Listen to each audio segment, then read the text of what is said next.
Nasaan kaya ang aking mga anak? Wala tuloy akong mautusan. Ako yung nagluluto eh. Mga anak! Mga anak! Ay, walang hiya ka, anak. Kanina pa ako tawag ng tawag. Bumili ka nga din ng bawang. Oh. Wait lang po, Nay. Anong wait? Dalihan mo at ako yung nagluluto. Baka tamang sa akin. Sige po, Nay. Nandiyan na po. Nasaan na yung bawang na pinabibili ko? Saglit lang po, Nay. Tatapusin ko lang po to. Tanga, kanina pa ako sa'yo nag-uutos. Dalihan mo dyan.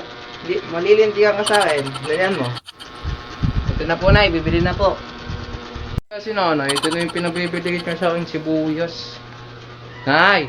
Ito na po yung sibuyas, Nay. Ay, walang hiya ka, anak. Hindi naman yan sibuyas. Yari ka sa akin. Puro ka kasi cellphone.